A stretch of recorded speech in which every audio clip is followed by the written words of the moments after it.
What's up, boys? How's it going? Hi guys, I'm glad you haven't shaved as well, Ashton, because I was a bit worried there. Like I'd run out of shaving foam, but like we can't compete with old Dave there, can we?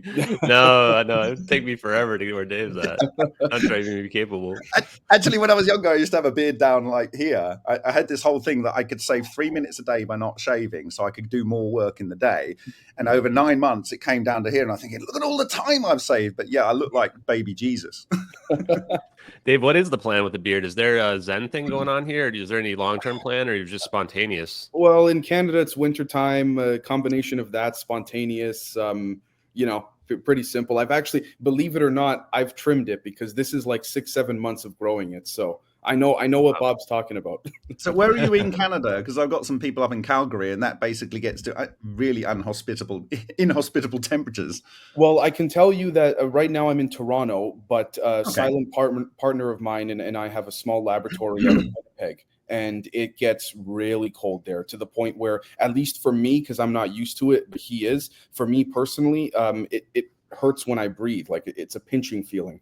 Yeah, I went to Minnesota once, and that got down to minus 32, and that was pretty tough. Actually, you had to. They have all these cars where you turn a button and it heats on up inside the car for like about 30 minutes before you actually leave your house and leg it to the car and open the door and shut the door. But I was in Toronto this time last year, visiting George Hathaway, who sadly is suffering from cancer at the moment, but it's going well, the therapy. But it was about this time of year, and it was -2, and back in the Czech Republic it was -10. So I'd gone to a warm, sunny place. So Toronto actually has a much better climate than some of the north and northwest places, right? Basically, you can equivocate it to New York weather-wise, approximately. Yeah. Okay. Yeah. Cool. Well, we're going to make the world warm with technology, right? Or find ways to cool it off and prevent catastrophic boiling of the oceans. Runaway global warming, the melting of the methane. Boiling the oceans would be a terrible waste of fuel. Yeah, big time. It depends on how you're doing it. Exactly. Right. So, cold fusion. Yeah. Guys, those of you who don't know the lineup here tonight, Dave Rosi runs Generation Z. It's a YouTube channel which you guys can go look up, Generation Z on YouTube. Bob Greenyer is, of course, the Martin Fleischmann Memorial Project. He studies all these EVOs, exotic vacuum objects, comes up with a lot of really interesting information and digs into a lot of the background history where other scientists found these anomalies and sort of reported them, but just didn't know what to make of them. And as we've seen a lot of times in science, it's easier to just say, oh, well, these things don't exist, and we're just going to, they're outside of our understanding, so we're not going to pay attention to them, and we're going to, continue to move forward with, the easier path, and it's gone on that way with a lot of things. I think, that was it. It's done a lot of bad to our society in general. This type of thinking and this type of treatment of anomalies when anomalies arise, because as you have with things like the Warren Commission, as we talked about on catastrophic disclosure series number 1, there's over 75% of Americans do not believe the Warren Commission's findings on the JFK assassination, and for good reason. We don't believe in magic bullets. This is nonsense. And the fact is, there's anomalies like extra bullet holes in the JFK, extra bullets. They had to explain it with this really whacked out way. The same thing with RFK, with extra bullet holes in the Ambassador Hotel that night. The presence of these CIA psychiatrists who end up being MK Ultra mind control doctors, connected to Jack Ruby, and also connected to Sirhan. So you have these anomalies that it's just easier for the establishment and for people who are, if you're in charge of this investigation and the government's breathing down your neck, it's way easier just to ignore that kind of shit, because it's just going to get you into fucking trouble if you talk about it. You know what I mean? And if I can add quickly, Jeremy, the question also becomes, at least at the time, if you were to bring certain people from the DIA or CIA up to testify, let's just say that they were to lie or what have you, how do you enforce a system to ensure they don't lie? right? Because even with the UAP thing, one of the things we see today is I saw Mr. Jeremy, I think Corbell, asking Mr. Lakatsky a handful of weeks ago. Well, he says, Jim, what if you're brought up to Congress? And Mr. Lakatsky said, just lie. Yeah. And just say, no, I don't know what you're talking about. It doesn't, you know what I mean? So worked for James Clapper, right? Right. We're pursuing Edward Snowden, the guy Right. who made the leak because he saw James Clapper on Congress lying about the NSA spying program, right? James Clapper didn't have to run away to Russia and go into hiding. He's not a pursued felon or a fugitive of the law right now. Why not? He lied to Congress. So yeah, it's that easy. Exactly. Yeah. Well, the go-to move just seems to be to say, like, I can't recall, right? I think I've heard so many times when they just come on, they go, I can't recall. You just said I can't recall 40 times. You don't remember what you did yesterday? Like, come on, right? Like, Well, I think you can't catch you, right? That's right. to do with not finding yourself inadvertently lying to Congress. Yeah. But the point about Clapper is it was found that he lied to Congress and there's no consequences. And it's about this whole thing about there seems to be no consequences for people like completely putting rubbish out into the world. There seems to be rewards, actually, in fact. Big time, yeah. You make a movie about a debunked physicist that's 30 years old with an old story that doesn't have any real physics to it, and you're on iTunes and Netflix, and you're on Joe Rogan 6 times representing all of ufology, and that's. But hey, it's got a rocket car in it, okay? Can't think who you're talking about. No, I'm not going to name names. You just have to but if people will figure that out. But anyways, yeah, it's pretty easy when you see. I mean, you might as well just call it a ficus because it's a plant. Yeah, I mean, the thing that's been really interesting to see these so-called disclosures in front of Congress is that if you go and look at the intergalactic propulsion paper that was presented by A.C. Holt in 1979 on the NASA's website, it's literally on the NASA's website. Alan Holt, right? Yeah. It literally has study. every single statement that was supposed to be revelation in that document in 1979. Literally everything of importance is already in that public document available on NASA's website as properties of what UFOs can do, which people have been saying recently is what the Tic Tacs can do. So yeah, field resonance propulsion concept. And in there, not bring it in too early, but if you look at the structure that they says will drive this intergalactic propulsion technology, it is exactly a toroidal moment structure with the magnetic flux reconnection that was established in the 1970s.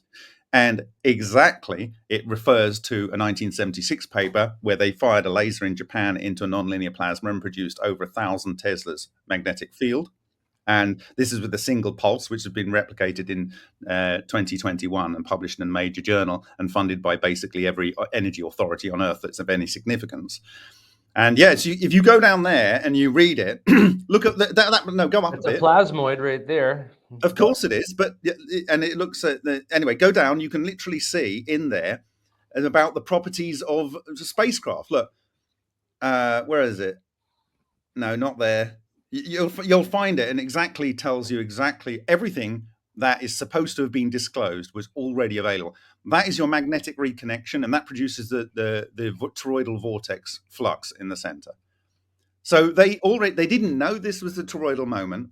But they did know that they could create these from laser pulses into nonlinear plasma, and that building something that was of this geometry would enable what Hal Puthoff says is changing the epsilon zero, and that allows you to change the rate of flow of time and the ability of electric charges to form. And because of the Aharonov bomb effect, it allows you to get around Einstein's restrictions on the speed of light.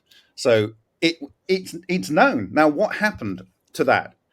Because if you know my story, this is the same year that my father showed us 4 lights in the sky appear and go disappear. And my father is not an alien, but he was a top-level Mason, and he did know people in the UK Navy. And it would turn out that the location of those lights that are most likely projected from was at Shoreham Airport, which is the oldest purpose-built airfield in the world. My dad always used to go on about it. I actually flew a Cessna twice from there as a training flight. But just down the road, due west, there was an airstrip built for the Wright brothers the year prior, but it's the oldest purpose-built air base in the world. And during the Second World War, they used to launch a lot of aircraft from there.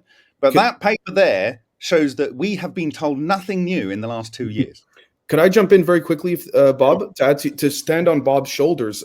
There's a paper by, I think his name was Roger D. Felice in the 70s, give or take. And it basically substantiates and shows that from either a metric engineering perspective or from from a gauge vector field perspective, there's a lens-stirring frame dragging effect that occurs when you have these gravitational effects, which also, again, gives rise to these frictional drag forces that produce this exact visual as well. So I'd like to support what Bob was saying completely, because this gives rise to, again, the polarizability of the vacuum, et cetera, et cetera. So it allows for that gradient. What was the name of that scientist in the paper? If you want to post that in the private chat, I'd like to. Sure, no problem. I even have another paper I'd love to show the abstract and introduction of.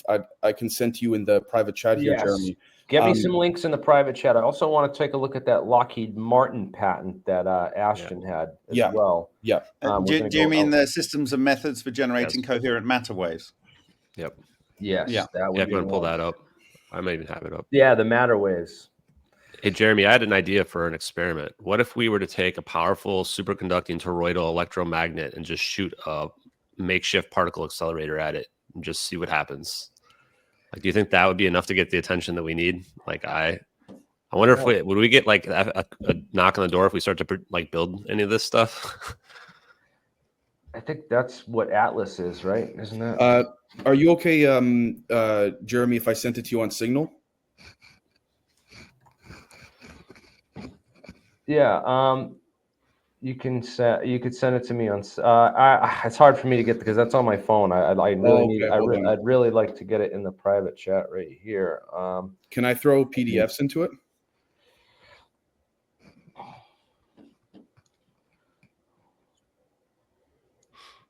They have this giant room full of detectors, and they smash the particles together inside of that. But so you were talking about putting you smash them together, make this a giant toroid. Can we make a smaller version? Yeah, and if we turn it into a toroidal shape, I think what Bob was just talking about basically makes there be like that circle in the middle. Basically creates the null field there essentially around the magnetic fields that are happening there in that pattern.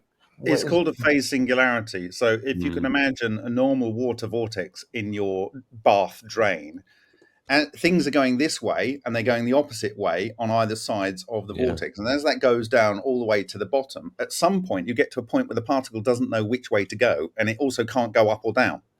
And this is in the electrodynamic sense. Of course, with a normal water going down a drain, it actually does come out the other side. Yeah. But with a fractal toroidal structure, it creates what's called a topological monopole. It's not a real monopole, but it acts in every way that's important like a monopole. And at that point, the matter just is brought into phase because it creates the Aharonov-Bohm effect. And so you end up, for instance, with electrons becoming bosons, and then they can form a coherent electron bosonic cluster, essentially. And it just gets built and built and built. And also other matter comes to that point. So you've got ions and electrons being forced through this central point. But because dark matter, which I've been specifically told I'm not allowed to talk about by a US Navy head of research previously, but I talk about it anyway because I didn't bother to read his CV, which he decided to add to the email and say, look, you should see I'm a special executive service member. I'm sure you know what that means. No, I don't know, and I don't care. British Navy, is that? No, US Navy. US Navy. Okay. Anyway, so I thought, well, thanks for telling me I should talk about dark matter. The other thing it said I shouldn't talk about is gravity. So like Talk about stop both talking then. telling me to not talk about gravity. You obviously want me to talk about gravity, or I should be talking about gravity, in spite of what you're telling me I shouldn't talk about gravity. Jeremy, I sent you to your email. I sent you a screenshot of let's call it a unique paper I don't believe is public, and then also I sent you the full PDF of the not Roger, Fernando Di Felice. The paper's called on a gravitational field acting as an optical medium, I believe. And you sent that to Alien Science. Oh, here it is. There it is. Yeah, if we can take a look quickly at the screenshot of a certain paper, I want to be clear in saying it is not classified, but to my knowledge, it is not public either. It's from about 25 years back, authored by Dr. Eric Davis on graviton emission in the laboratory. Not Eric W. Davis, who did the ball lightning study for the US Air Force in 2000 and late 2001, commissioned in 2002 and published in 2003. That one. Yes. The colleague of the US Naval Intelligence guy called Hal Puthoff. That guy. Yeah. He also did the Air Force teleportation study. Yeah, interesting. I remember quoting that study, I think, at least one of the teleportation studies by him. This paper summarizes how electrodynamics and gravitation are coupled in a Hamiltonian formulation, followed by an appropriate quantization scheme. From the analysis of the coupled field interactions, Hamiltonian, one can derive a completely classical scattering cross mechanism for generation of gravitons in lab experiments. Very interesting. Nice one, Dave. I'm going to enjoy lapping this one up. Thank you very much. I encourage anyone to try and find it publicly, because so far I have not been able to. That's why I don't want to get anyone here in a genuine, like particularly you, Jeremy, in any legal trouble whatsoever. So I'll only provide with things that are not public, but also not classified. So this would be one of them. Dave, have you noticed the subtext in parentheses? In brackets. Publicly. Yes, high frequency gravitational wave workshop. Yes, from the sponsored by the MITRE Corporation. So also look into what the MITRE Corporation is for those in the audience that may not know. So again, of course, when Eric W. Davis was doing the ball lightning study on behalf of the Air Force, he was doing it for warp drive metrics. I may or may not. San Diego. That's where he was working. If he had a company that would have contact information, I may or may not have screenshotted that out there, because it's not my place to provide that. Yeah, but yeah, it can't. Can I ask you guys a question? Scientific one, real quick. Sure. It's kind of conceptual, but like, how would you visualize the underlying fabric of the void? Beyond like space time itself, right? Because we know there's stuff in space, right? So, like for me, just to kind of prime you guys, I kind of visualize it like there's a matrix that we're inside of that's like projecting our reality onto it. Is that how you guys look at it, or do you guys look at it maybe more abstractly? I'll let Dave go first, and then I'll say what I think. It depends on the approach we're taking, but in a visual sense, I would say personally, I view it as exactly what you described, a sort of information matrix that underlies everything that we call matter, and matter would be comprised of, we could say, resonant particles or mass that resonates within the parameters of a certain object that comprises that. Now, what comprises that resonating mass, in my opinion, would be something where if we think of these sort of longitudinal slinkies that exist within what we call the quantum vacuum or the ether. When we are able to resonate the mass of an object, we are able to then resonate those slinkies.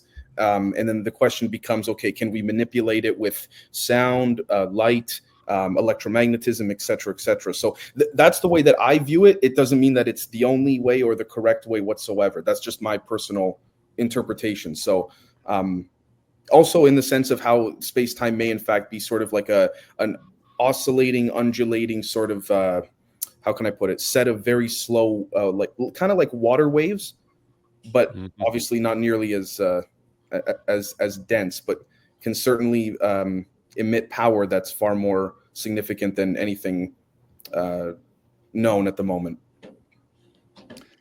So if I take a shot at this, essentially, and this is gonna make Jeremy's head explode, having looked at the 2007 aluminium sample from John Hutchison, I found 4 Who's quantized. supposed to be joining us, by the way? He's got. Oh, that would be invite. awesome. So I found 4 quantization levels of solitons similar to those described as producing quantum coherent nuclear reactor in 1992 by the awarded patent for Mikhail Solin. And these seem to be quantized such that at each next fractal level above, you were rotating the structure 90 degrees. And I saw these as being linked together through electric field and magnetic field alternately. I didn't know much about Maxwell's equations. I know what magnets do and I know what electric fields do. They kind of attract each other. So that's need I needed to know. I didn't need to know any maths, and that's what I was physically seeing. And so when I presented the basic structure of an EVO, because I knew that Ken Shoulders had said the exotic vacuum object is essentially a toroidal cluster, and that I knew that from the Bostic and Nardi work from 1948 through to 1980, they had shown these impacts of exotic vacuum objects, which they called plasmoids, hitting a witness material. They were D4D toroids, which had spokes, which I visualized as being the impact of a 90-degree rotated toroid in the structure that was impacted. So I concluded then in my presentation of the basic three level, because you only need to do a wheel within a wheel, and say that the lower level wheel is a fractal of the upper level wheel, and all the way down to twice the distance of the Planck's distance, 10 to the minus 33 centimeters, that you can have that this was the structure of all space-time.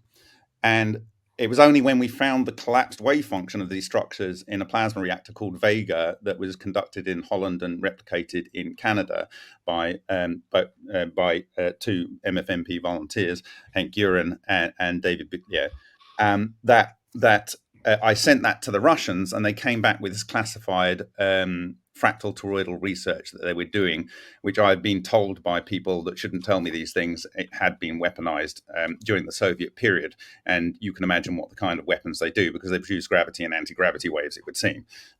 So I was looking at that, and in the paper that they sent without comment was this 1995 paper by Zverblis.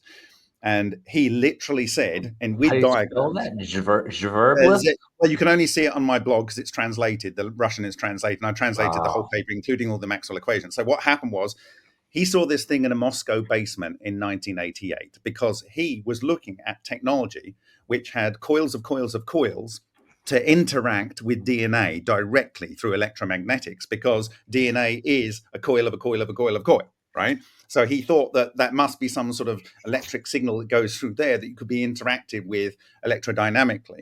And because he was doing this kind of research, he was brought in to see this toroid, which was made of coils of coils of coils, or coils of coils of coils of coils. And when you energize these things with the 30 hertz AC, it produces a magnetic AC waveform, which they observed with a fluxgate magnetometer. And this persisted even when they turned off the power, and even when they moved the device, and it persisted for 2 days. And so he didn't believe what he saw, but he went to a guy called Nevesky, who is the chief physicist and mathematician for the Russian Academy of Sciences, and asked him to do a treatment, find out what this does. And basically what it is, if you have a current going in a line, the Poynting vector comes off and dissipates. If you have a current going through a coil, the Poynting vector comes off and dissipates. If you have a coil wrapped into a coil, the Poynting vector comes off and dissipates. But if you have a coil of a coil of a coil, the Poynting vector closes in on itself, and you can charge that and charge that and charge that. And if you have a coil of a coil of a coil of a coil, you have 2 Poynting vectors that go 90 degrees to each other, and if one collapses, it energizes the other. So you can create what's called a vacuum current, which is self-stable, and it's an exotic vacuum object in that it does not need any ordinary matter to exist, and it persists for a long period of time. And this is one of the bases for these structures. Now, what he said in that paper, they used standard Maxwell equations from the 1800s to prove this was a real thing, and it is a real thing that they could do, right? So you don't need any fancy maths, you don't need any fancy particles, you don't need any other dimensions to prove this from standard Maxwell equations, the physical observation, okay?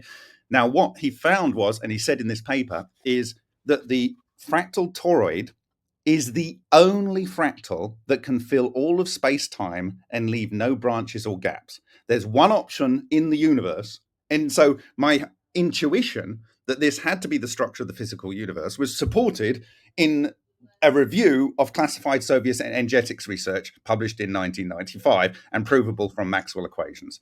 So I started with only physical observation of John Hutchinson's material, then physical observations of the product of ball lightning inside the vagary experiments, leading me to a model that was verified by the second aspect, and then it went back to classified energetics research. And then you see it in that AC Holt paper from 1979 as being the basis for changing the space-time metrics. So everything kind of lines up into a package. Now, why is this important? This is when it comes to the whole nature of the universe. A toroidal moment is not an electric field or a magnetic field. A toroidal moment has these moments. It can go up and down with amplitude and frequency. It has a precession angle, which can go in and out with amplitude and frequency. And it also has an angular velocity per fractal level from the upper scale all the way down at either 2 to 48 divisions, all the way down to twice the Planck's distance. So the ways you can encode information in this is phenomenal.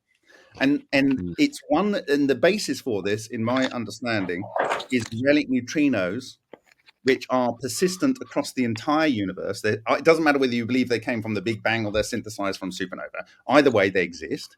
And they are extra low energy. And they are about either 1.76 Kelvin or between 1.76 or 2.76, but they're one coherent matter through the entire universe, and they have their own toroidal moment, which means anything with a toroidal moment can interact with them, and they can be condensed because they have actual mass into ordinary matter. So they are means of gravity, they are means of propulsion, and they are a means of consciousness. Can I ask a quick question? You have go on. I just wanted to ask something about, so is it 3 or 4 toroids that is the secret sauce? Because 3, it seems like you reach a singularity, but it doesn't like produce extra, because then you said of 4, now you're producing an opposite. Can you just elaborate on that for the normies? The moment emerges actually on when you just have a torus of current loops, right? But to make anapole, which was discovered in 1957 by Yakov Zeldovich, right? You need oscillating currents on the, like colloidal currents oscillating on the toroid, and then an electric field oscillating out of phase, and that will create a phase conjugation at a mean square radius, which cancels the electromagnetic waves at that point, and only the scalar and vector potentials propagate out from that. Now, you have to control that quite in a complex way. And this is the basis for the communication patent that was submitted in 1993, 9 months after Hal Puthoff transferred the Psychic Spy program to Science Applications International Corporation, right? So he was working out how a brain could do remote viewing and stuff. And then he does this patent. And basically on June the 15th this year, at Sydney Technical University, the town I'm in right now, they discovered using nuclear magnetic resonance on the brain, functional nuclear magnetic resonance, that when someone is doing conscious cognitive tasks, they produce a vortex and an anti-vortex in their brain. So they are producing toroidal moment. They can interact with the toroidal moment fluid. So the answer to your question is specifically, you actually need the next level of torus up, and you need to have a fractal level for it not to need control over the electric field. If I could jump in, introduces this non-radiating boundary, and that is specified in the conclusion of Ken Shoulder's 1987 book, E.V. A Tale of a Discovery. He says these are the perfect monopole oscillators. They can only be interacted with the scalar vector potential. They emit the scalar and vector potential, and because they are closed electrodynamic structures, you can charge them using scalar waves up to a point where, in David Freiberger's work from SLAC, he says you exceed the ability of baryons to attach themselves to the Dirac sea, and baryons fall apart. So it causes the complete collapse of matter. So the specific answer is yes. You need at least, I think, a 4 or maybe a 3 torus. Yeah. If I could add very quickly, the fine structure constant, which also gives rise to Feynman's path integrals, supports everything Bob is saying perfectly. And not only that, but to support what Bob is saying as well, we know that Hochberg and Visser showed it 1 out of 137 exactly. We know the Hochberg and Visser showed out of Los Alamos that all one needs to understand with regards to a traversable wormhole or just a wormhole in general is to understand just very simply the 0 point or the tip of the throat, because from there everything becomes fractal and scalable. So yeah, so full And disclosure, just- I just want to break down space-time. I mean, that's really just what I'm trying to do. So I think you guys are giving me how secret how. just a little ambition. Welcome to the club, though. I'm pretty sure that's been Jeremiah's mission, who sadly is helping a friend move and couldn't join us tonight, but will be. I know. Oh, Yeah, I'll that's find him right. soon. People have told me his name. We're coming for you, Jeremiah. The thing is, 70X is coming. Jeremiah on one of my streams, at the end of one of my streams from a way back, he actually showed off a coil that he built where Levitating. he painstakingly did all the windings of the wraps. So like you took the coils, wound the torus, and then wound all those wires with another winding. And then if you go another level, Jeremiah actually made a machine to wind the bagel coil, the coil within the coil within the coil that Bob talks about. This I actually made 10 years ago with my own hands, intuitively, the coil within the coil within the coil. And I've never actually fired energy into it because I'm like understanding what will actually happen and that it needs to be in controlled circumstances and input and stuff like that. Do it live, dude. Yeah, we should definitely do that. Totally will. So how do we make it a particle accelerator then? Go ahead. In the more recent peer-reviewed mainstream journal published papers on what they call either hypertoroidals or supertoroidals in Russia and hypertoroidals in outside of Russia, they say that for these to work, you have to have each torus winding in the limit of the winding. And if you don't, it will not work. It also helps, although it's not necessary from the physical evidence to have mirrored, like at least even numbers. But it's not necessary because we see odd numbers as well. They just need to be perfectly placed if they're odd, right? In fact, they always need to be perfectly placed. The thing is about the winding is nature produces these things perfectly instantaneously. Whereas we are producing a very bad analog by having a single piece of wire, but it's the only choice we have. And then also, because of each level produces this phase singularity and produces coherent matter, you get a superconducting condensate. And so when the currents are set up, they don't stop. And they are constantly flowing at each fractal level in perfect toroids of toroids of toroids of toroids. And this just happens. And literally, Ken Shoulders exactly spelt it out. You just need charge separation. And then the most powerful thing he ever did was pass an EVO through a capillary. Now, there's Soviet research that was done in the 70s, which was released as a result of someone called Slobodan Stankovic, who showed something in 2019 that showed the same thing. They create it's called a plasmatron, and they have a microwave reactor producing plasma, and then they have a spark discharge which causes an explosion in there, and it passes through a polycarbonate capillary, and out comes these coherent matter traveling waves. And they studied it, and it's on the MFMP's YouTube channel. But these are the same things that we observe in Vega experiments. These are the same. So like it's a very quick and dirty way to create the coherent matter traveling waves. And so yeah, so it's a bit. We're getting to a point where it's very repeatable. Jeremiah, we have your next experiment in challenge. I know. I can just see his eyes light up when he gets to this. I want to be there. Right? Well, basically, that all that's doing is that capillary, both in the most energetic process ever observed by Ken Shoulders and these classic energetics research of the Soviet period, is you've got charge separation in the plasma, and then the explosion, and the same with Slobodan Stankovic when he was passing HHO through a graphite capillary tube. You're having shear. And because you can almost never go perfectly through a tube, right? You're always going at slightly an angle. You get multi-axis hydrodynamic shear. And this creates torus of tori that then lead to the coherence of matter, that then lead to the structure that is the core ball line. You have a ton of really great slides and visuals. I don't know if you have access to all those because I know you're on I don't, but I can right tell you what I do have. this is Matsumoto's book. Sadly, he died earlier this year. Yes. Right? Yes. Okay. And I think one of the most important experiments he did, which was effectively a replication of what both Pons and Fleischmann did in 1989, because this is actually submitted to American Nuclear Society's Journal of Fusion Technology on September the 21st, 1990. So this is pretty quickly after Pons and Fleischmann in March 1989.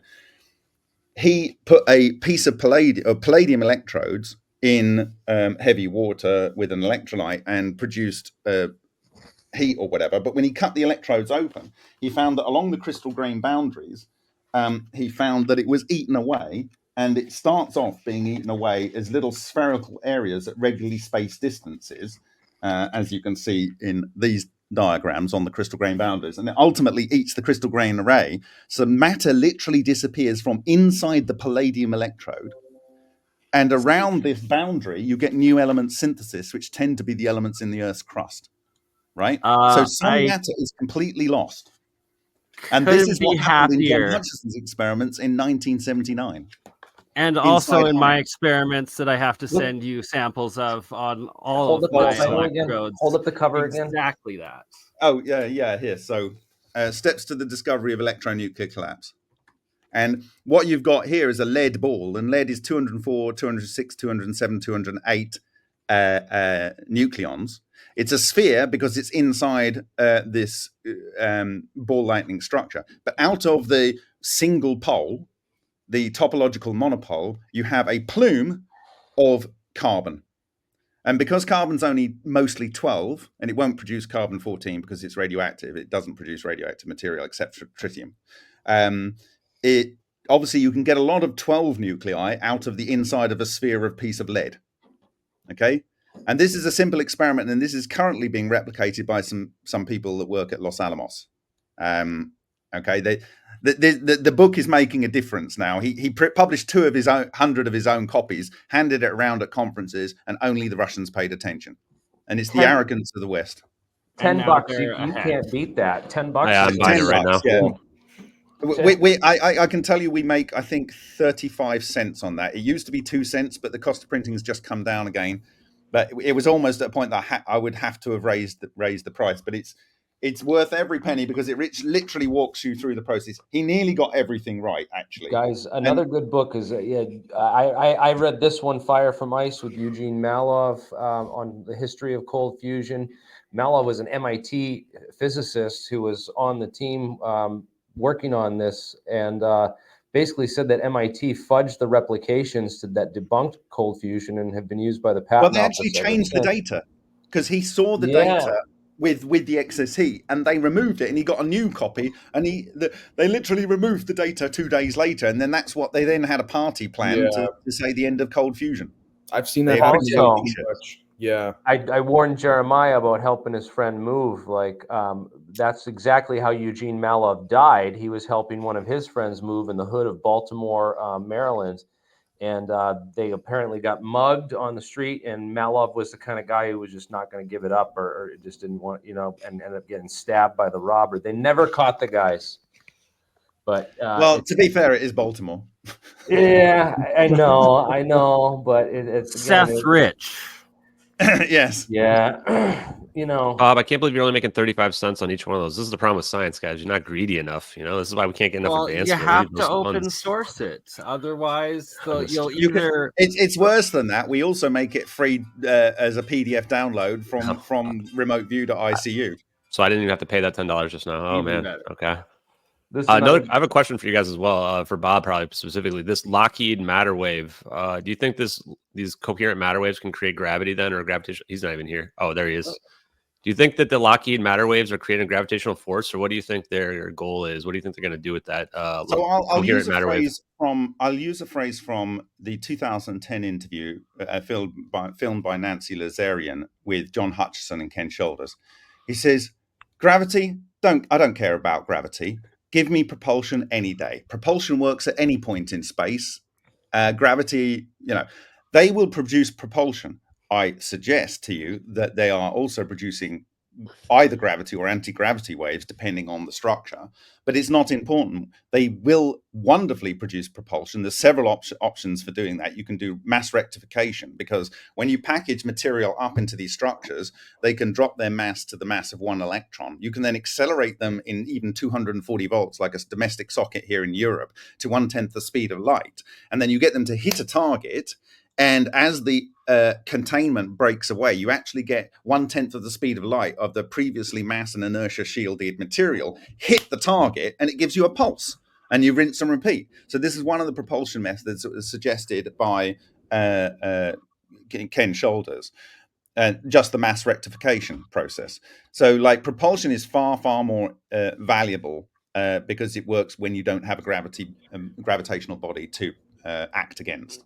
So if I could jump in very it, quickly to the matter wave patent there, these are just my personal interpretations, so I'm not claiming that this is correct or anything like that. But when I looked at the patent that you sent over, Ashton, it made me personally think of, especially when I was reading the description of it, it made me think of the Aronoff-Bohm effect.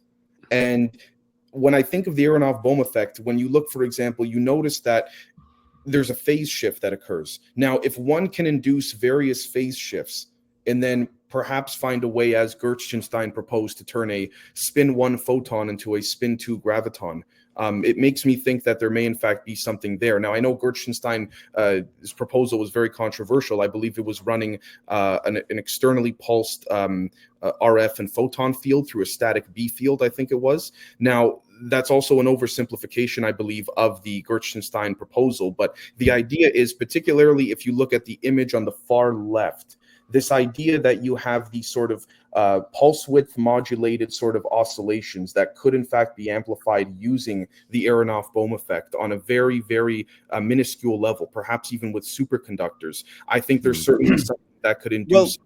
Dave, it specifically relies on the Aronoff-Bohm effect to create superconducting fluid condensates out of even fermions like electrons. Right. And there's two key aspects to this paper. In terms of propulsion, which was your question, it literally says the coherent matter wave can be used as a means of propulsion. So that's one, right?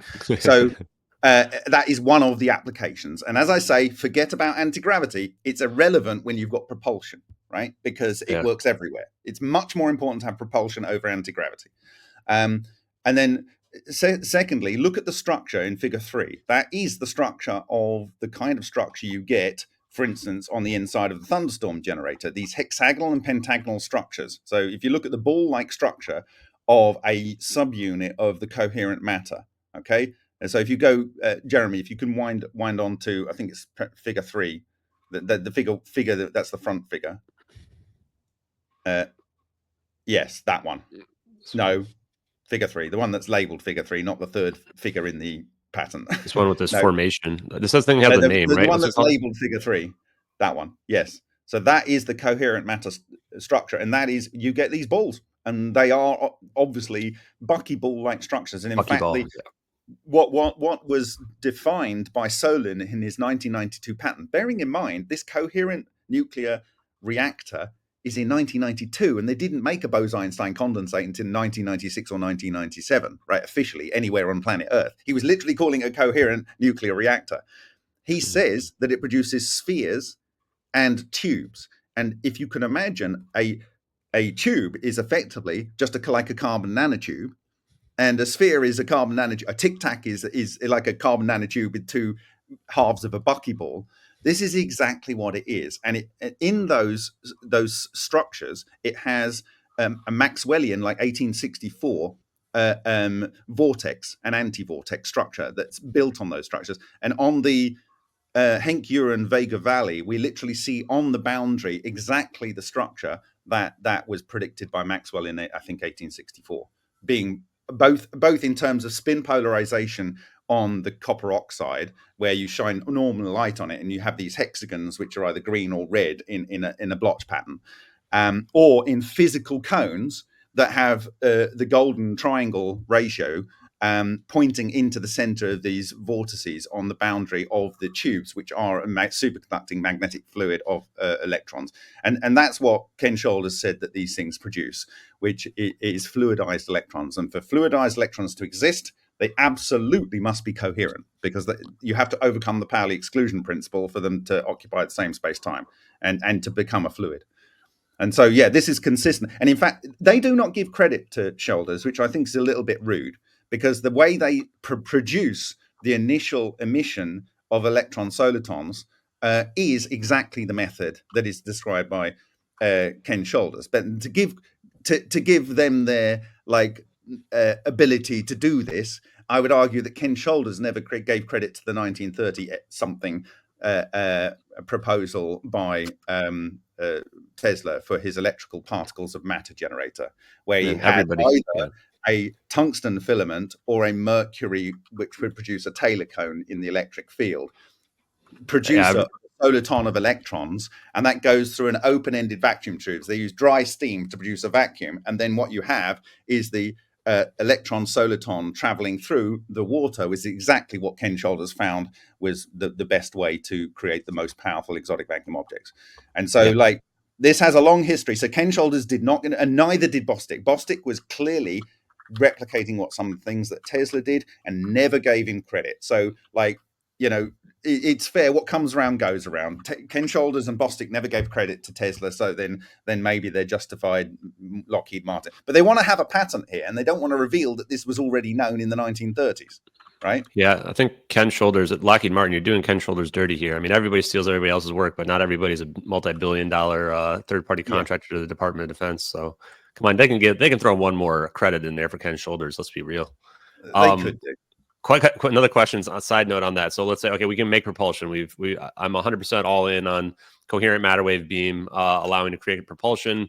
I love the idea that you don't try to negate mass, or force or gravity, you just make your own, right? And that way you don't have to even worry about trying to negate it. But how do you control it, right? Like if we go to the rubber band example, like do you use quantum entanglement to control where you end up going? Because it feels like this is kind of like getting on a surfboard, but you don't know how to surf, right? So there's a whole group of Russians, and I did this atomic transmutations on, on nuclear matter threads or atomic transmutation. Anyway, it's a whole group of Russians that come together and they actually, I think, worked on some of the understanding of Matsumoto, but they showed that somehow these structures interact with neutrinos, and it produces what they called a neutrino rocket. And what they're saying is the nuclear reaction that is initiated by the background neutrinos or relic neutrinos causes a nuclear transmutation, and the spin is imparted onto the neutrinos, which do have a non-zero mass, and they are ejected out of the back. And I need to do a whole video on this to show in our Vega experiments how you have this spin wave that travels in front. But I believe that is the toroidal moment that's sucking in a flux of relic neutrinos, causing other similar non-radiating structures to interact with this, effectively the high frequency gravity wave, which then causes it to orbit around in the forward direction. Now, why is this important? Because the faster you go, the faster you can go with this technology. Because the feedstock is a little bit of nuclear matter that transmutes at a very, very low rate. But most of the yield and most of the propulsion comes from the pulling in and then acceleration, transfer of directional and spin out of the back of this fractal toroidal structure. So as you go faster forward, you are getting a higher density flux of the material that does the work, so you can go faster forward. And because it changes epsilon zero in the front, it actually lowers the resistance to it moving forward into the medium, whatever the medium is, regardless of what you think it is. It doesn't actually matter. It lowers the ability of charge to represent itself and repel. And if you look at the interview between Eric Weinstein and Hal Puthoff from February last year, Eric Weinstein goes to a lot of trouble to use the Penrose diagram, which I've been using in my presentations before that, to show the phase singularity, and that this is how you create the Aharonov bomb effect, which automatically occurs from fractal toroidal structures. And he says that this is the only thing in physics from 1954 that allows you to get around the restrictions on the speed of light, because it changes epsilon zero. And that is when Halputov gets a little bit nervous and he tries to divert the question. He says, and yes, you could.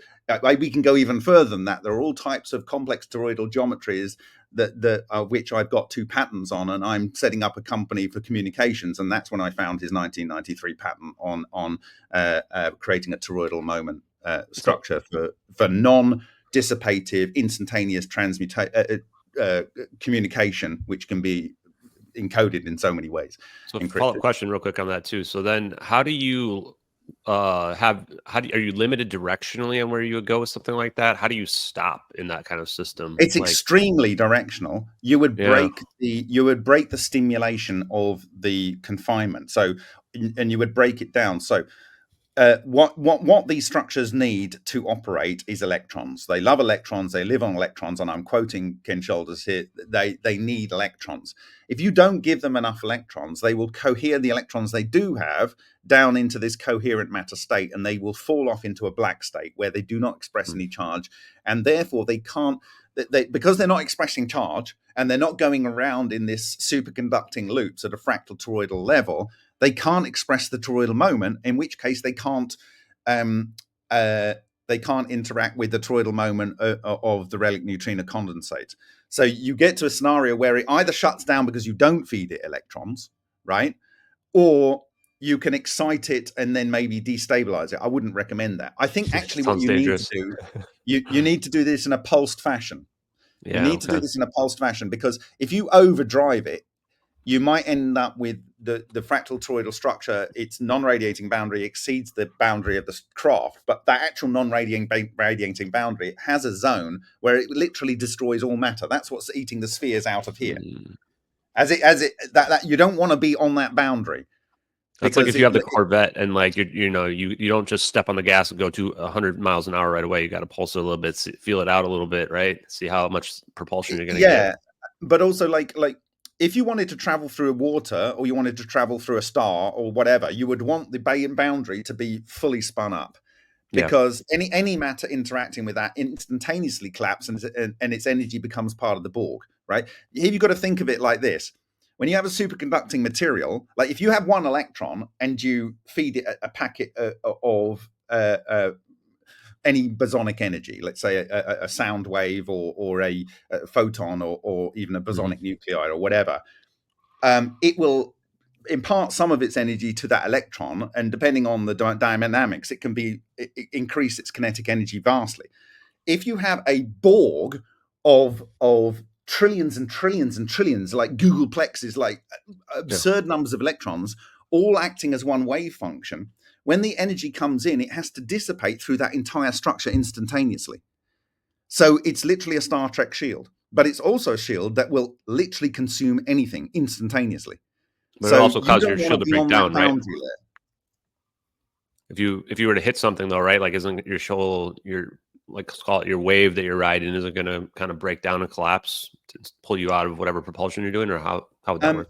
So the way that Tesla found that he could interact with the neutral version of these clusters, partially because of material in your body. It partially interacts, but we're not when it's in this spun up state that it can destroy all forms of matter.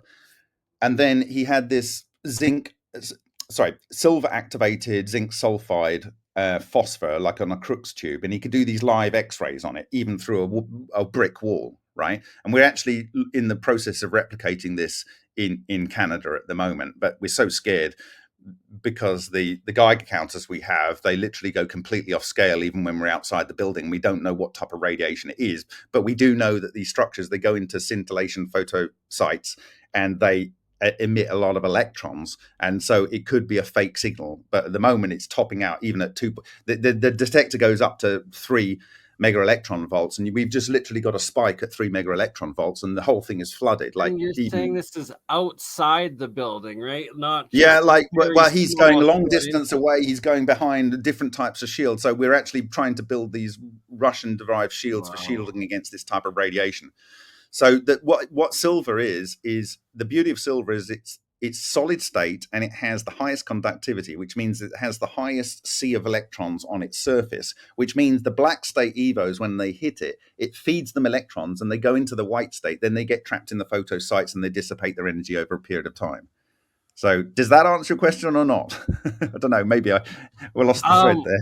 Just so many things you've described I've produced in my electrolysis experiment. So I'm just going to back out for a few minutes and set up a bunch of example specimens of what I've produced. We can do a little show and tell, and then anything that interests you at the end of the show, we can finally package them up and send them away. And shout out to Joshua Bertrand.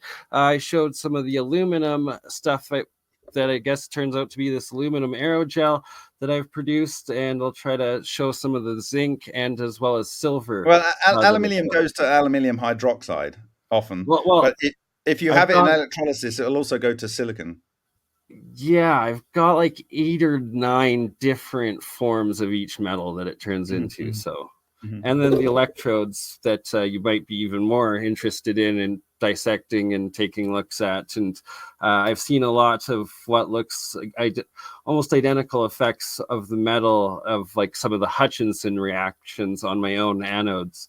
And then on the cathode side, it's the layers, the nano coatings that it builds of the different crystal lattice layers that quite fascinating stuff we'll get. Well, of course, you've got the particles can be moved one side to the other side depending on the charge. Yeah, you see this structure here, which I've been sent a number of times, this UFO material artifacts.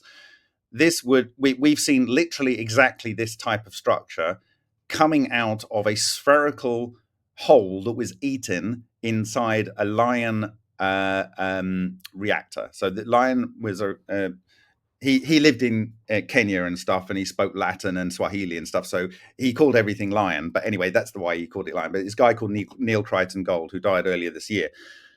But in one of his reactors, we observed in the diamond, in the core, a spherical section cut out. And in the pole of where the monopole goes in, we have a structure that looks exactly like the thing that you just showed there.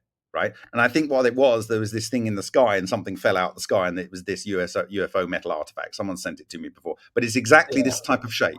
This is a 1952 Denmark case. So there's a big wave in 52 and another there was a big wave in 47 and another big wave in 52. And this one was actually dropped a glowing heart ingot of this metal, which was then recovered by Navy personnel. And I would suggest that this was probably iron or titanium or nickel or one of these kind of elements in there, probably. So are you thinking, Bob, you guys describe this? I can't help but wonder if this is also sounding identical to what Walter Bosley describes that he witnessed fallout of the UFO that he witnessed, and his whole encounter, I believe, from the 90s or early 2000s. It is. I'll have to bring that up the next time, but he talks about seeing something like this molten liquid thing come out of it and then fall to the ground and then like solidify as it like went down or something. So yeah, do you guys think that's like the byproduct of this type of propulsion, or do you think that is something that's required in order to achieve like a macroscopic phase conjugation state where like the outside is impacted but the inside isn't?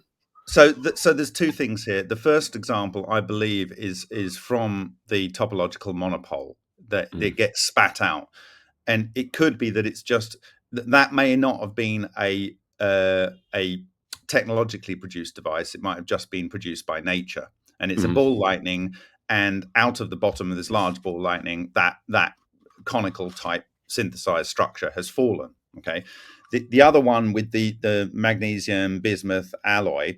Obviously, bismuth is the most diamagnetic material that exists, okay, it is a natural element in its natural form. And so one could imagine that if you had an extremely intense magnetic field, on either side of that, it's going to push or pull against it. So it's the natural choice for you to try and make a skin of a flying vehicle that was based on this base technology, okay? Now, magnesium itself, and I think there's a difference in the isotope here, which might be because, like, for instance, one of the key things that you get synthesized after fusion of 2 carbon is magnesium-24. Okay, I don't know. I think there was some discussion about the difference in elements in there, but magnesium was one of the 3 elements of choice by Tesla to create etheric matter rays. Okay, it was either beryllium, magnesium, or aluminium. Those were the 3 options for producing clean etheric matter rays. It's much easier with hydrogen, but for a lot of, you know, it wasn't easy to work with hydrogen in a way that you could fire a unidirectional high frequency, high power discharge into a metal sample. You can't really see the action when you're firing into a gas quite so easily. So it might be that the layers are synthesized, or they are produced as a matter of the flying process, because bismuth is actually the end. Actually, it's technically unstable, actually, but because it's an alpha decay, I think it's not affected by this technology. So when you do Lernge nuclear reactions, so if you take the work of S.V. Adamenko, in almost every experiment you produce lead. Why do you produce lead? Well, because the technology does not like to produce radioactive materials, and if it does, it almost instantly causes them to decay back to the most stable element that is non-radioactivity, which is lead. The question about bismuth is it's just a proton on from lead. So it might be that as a process of running this experiment, depending on whether you're spun up to flight levels or you're spun up to just like normal gravity reduction levels, you may have layers produced of different elements. And so the carbon gets synthesized by a proton and oxygen, forming oxygen-17, and 2 oxygen-17s fuse to making carbon and how do you put it, neon-22. And then when you spin it up again, you get the carbon, like basically the 2 carbons coming together makes magnesium-24. So it could be, as you spin up and down the Crafts operation, you end up with these alternate layers of the heaviest element that is not a beta isotope, that is synthesized from the stupidly spun up, can go and do funky, what looks like anti-gravity work. And when it's spun down, it actually leaves a thin deposit of magnesium or whatever else it is in there. Are you saying these are like bugs splatted into the windshield, just like, you know? No, it's it's like if you go to a thermal spa, let's say in Japan, and you see these layers of mineral deposits, and it depends on the temperature of the time of year, the volcanic activity, and so on. And what you're doing is you're going through a process of switching on a device, switching it off, switching on a device, switching it off. And in those processes, it's like, I don't know. That's interesting. It's actually it's not made like that by human hands. Yeah. It's made by the process that creates the so-called anti-gravity, but I would prefer to use propulsion. Nature itself. Technology. Yeah, it's a nature-made, natural process, nature-made product, and it probably isn't important. Like the inner skin might be a different material, and it doesn't matter that these bits fall off periodically. Yeah, it's kind of like sloughing on the bottom of a container ship. You have to clean off the rubbish, and it flies a little bit better, but it will still fly with it on there, and periodically bits fall off. So it's basically just waste product, right? And it's just like, okay, well, maybe they shed your skin and material as a result of the process that allows for the funky business. Interesting. Oh, I wonder if that's like, if you go through a certain medium, if that builds up, or if that is. It would be through air and water, particularly water. Because in water you've got the proton and the hydrogen. So this work that we've done the final revision, and it's for Nature Scientific Reports with the Taipei Energy Department of the top university in Taipei. We found that using water cavitation, it produces oxygen-17, and that's been proven by 3 different methods using the top gas analyzers for the Taiwan semiconductor industry, right? And that is antineutrino, electron, proton, and oxygen-16 fuses to make oxygen-17. And then the secondary product is oxygen-17 is highly paramagnetic. It goes into the fractal toroidal cluster, which is produced by cavitation vortices. And that then fuses two oxygen-17 to produce the carbon and produce the neon-22. The neon-22 is diamagnetic, so it leaves. The carbon-20 is diamagnetic, but it can still be charged and go through the center of the phase singularity. And at that point, you can then get fusion to produce the magnesium and stuff. So I just, when I look at that thing, it's not a mystery. It's just a byproduct of the process for the propulsion technology. That's pretty cool. I wonder if you could, if computers are strong enough where you could like map an object and determine exactly the size of the field you'd have to create in order to create a barrier like that. Absolutely. These are quantized. I shared a paper, I think from 1992, I think, or whatever, where they were looking at plasmoids and the quantized level for producing the superconducting sphere. I think I shared that with you actually, Ashton. And it actually produced these, in their very crummy diagram, they showed the spin vortices that it produced on the superconducting condensate on the non-radiating boundary. And these look like they're a real thing from our experiments. They're how they interact with actual matter. And so, but they have specific sizes. I've got this bugbear in my head that the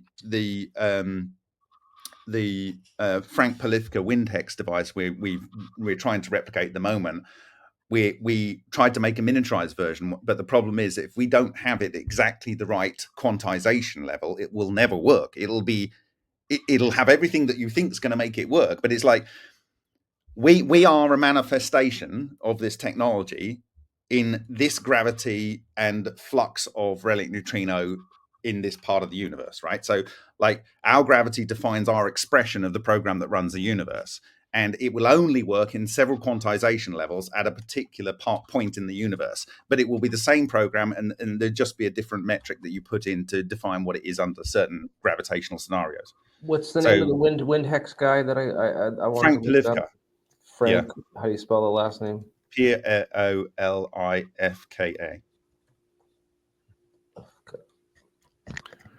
Bob, have you seen these aerogels that have been making I'm not scientist. I met a guy from Serbia who runs a hardware store around the side from me, and he fled from Serbia.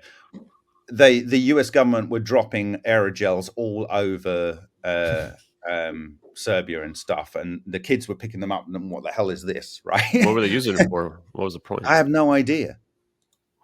No idea. Cool. No one actually knows why. So there might be something there. I actually want to do a video of him just going over the experience.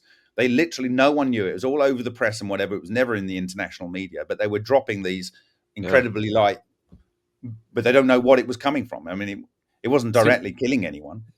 They seem like they're basically metamaterials, right? I mean, you're messing around with the structures and substructures of the things. I mean, we were watching them, how they make them is incredible. I was watching a video one earlier today of one just floating when light gets shined on it, strong photons. Yeah.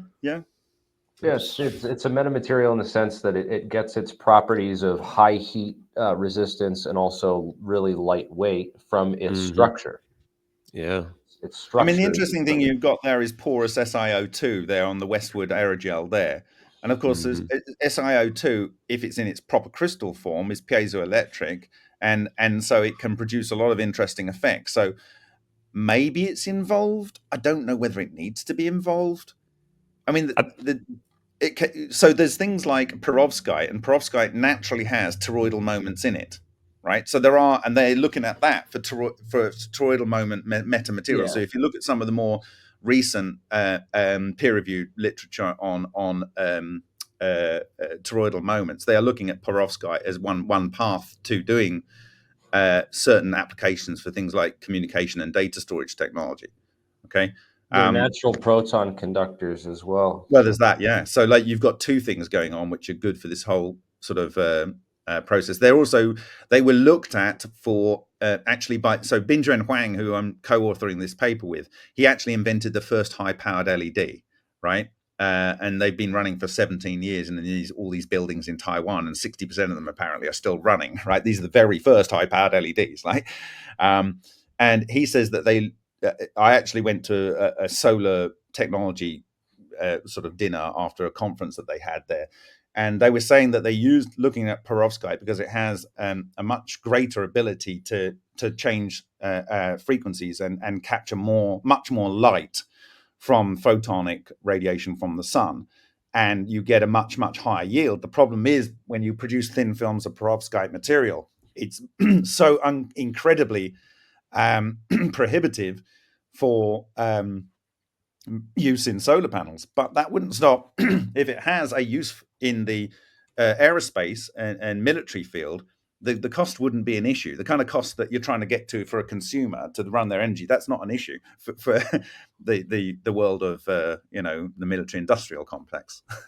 Yeah, I think the interesting part for me, yeah, it's interesting for me is just the material science aspect of it, right? This is like a pretty advanced material science requirement. And when we go back to that other metamaterial we're looking at before of the magnesium, bismuth, zinc composite, right? It makes me think that like that's being produced almost at like the atomic layer or thin sheets of the different metals on top of one another.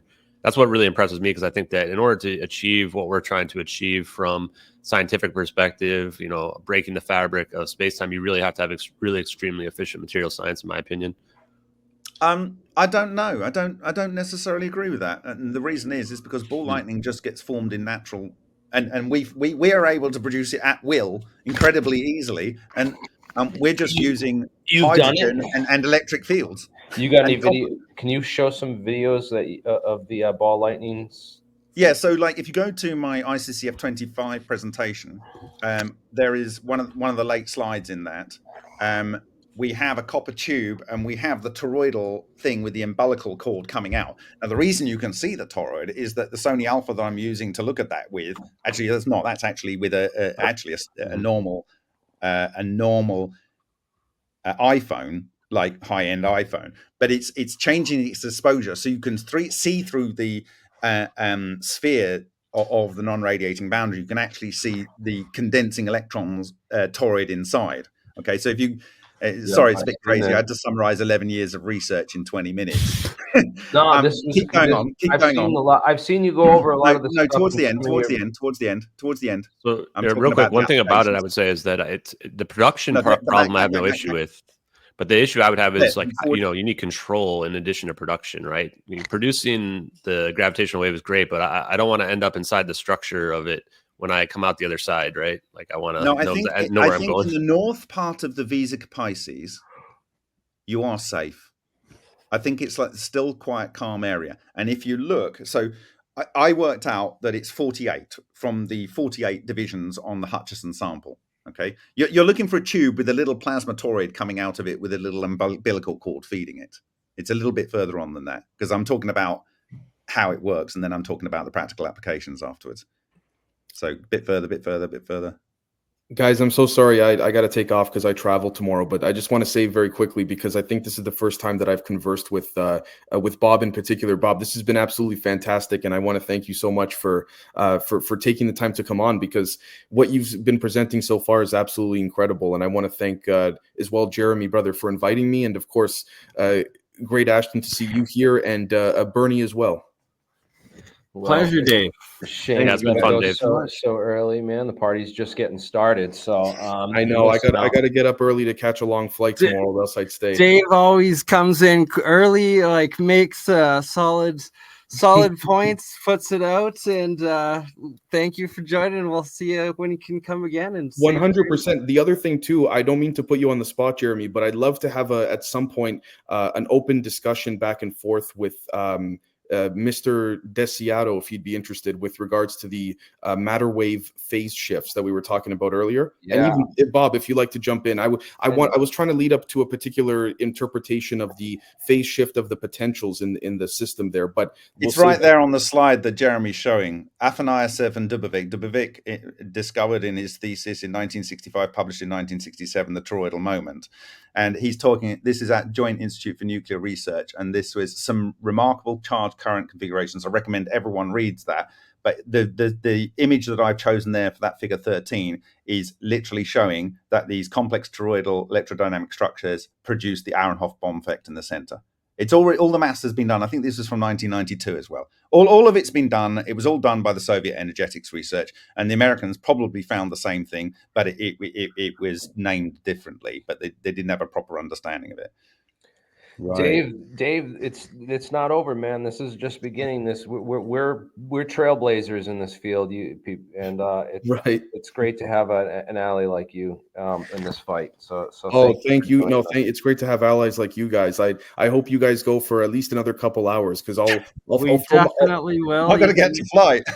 Exactly. Even if you guys have to go, we'll keep the discussion going. And thank you so much, Dave. Thank you so much, Dave. It's been a pleasure to be able to interact with you as well today.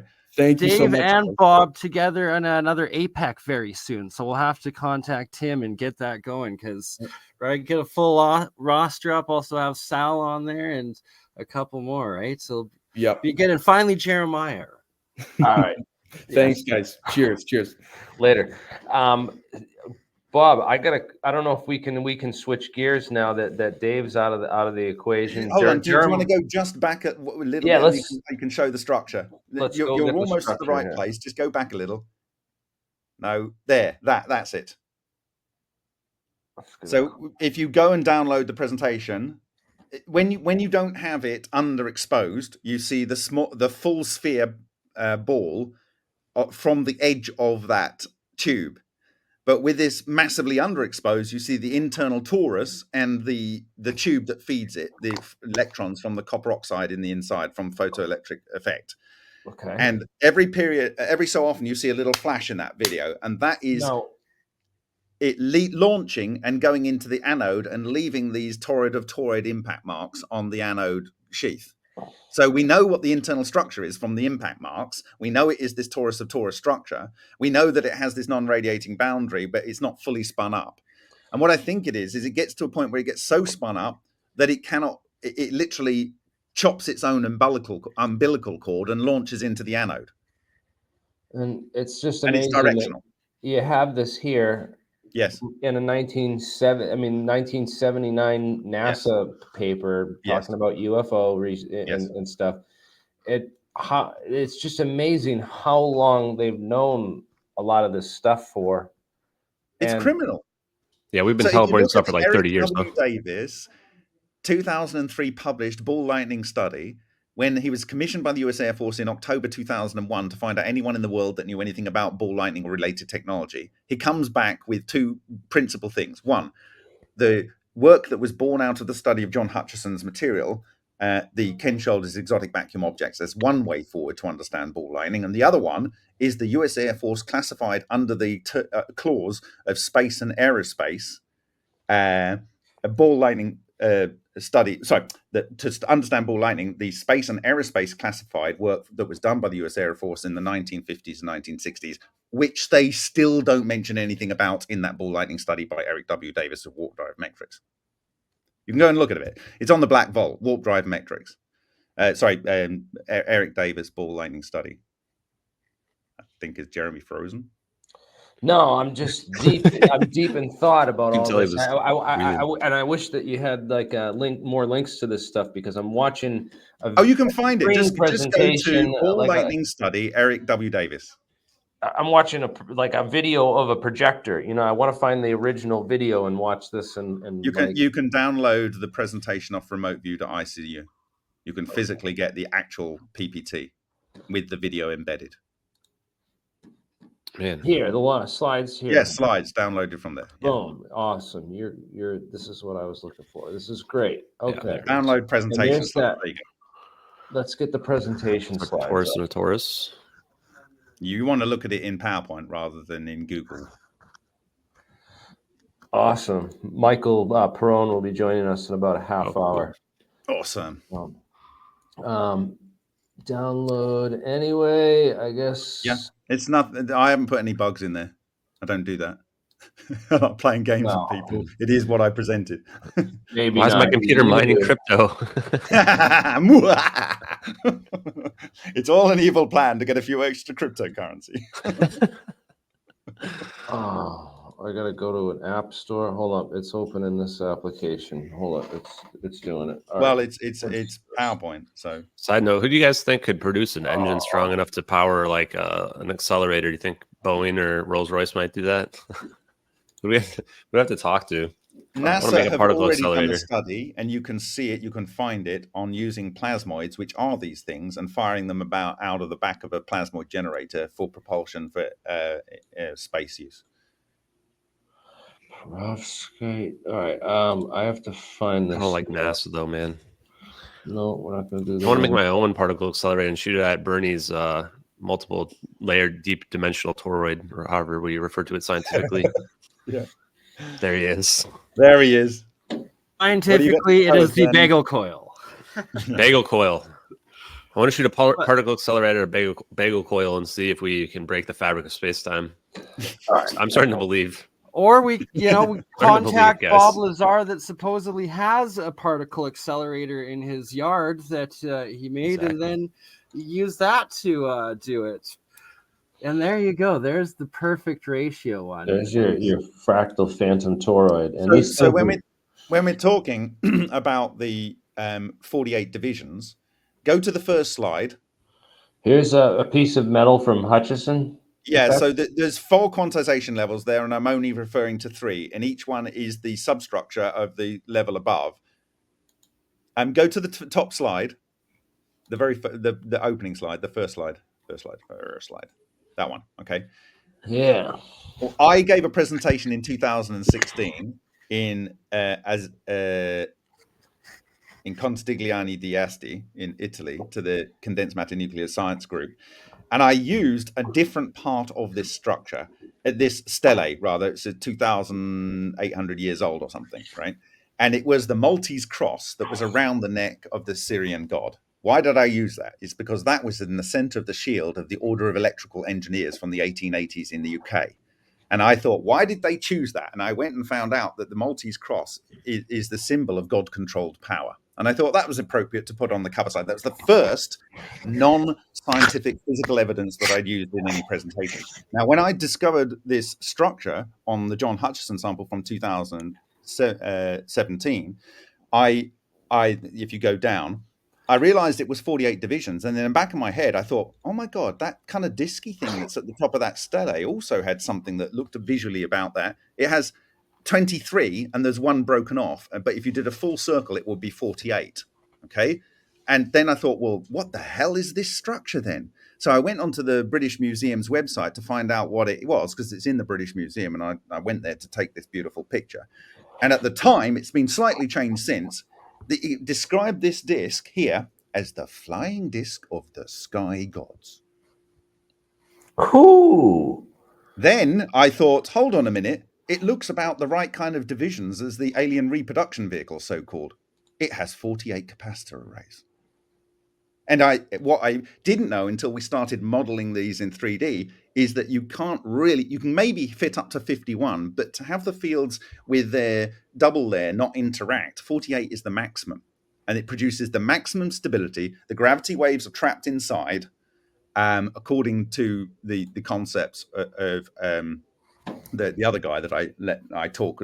I have a video of him in this presentation talking later, called John Archibald Wheeler. So, and basically where you look whether the toroid of the toroid fits on the rake angle of the ARV, the safe zone where the people will sit is within the safe zone of the Vesica Pisces. And it's the only place you can have a biological entity. And you also can't have the biological entity in the center, because that is where the flux of neutrino waves go through, and that would cause decay of your carbon-14 in your body to nitrogen-14. It would smash up your DNA. And it's a very sweet spot. If you move slightly out of that safe zone in the ARV, basically your matter would just go. And so there was some guy at a Tesla conference after I said this some time ago, and he says he was brought in because he was a Tesla coil winding generator expert.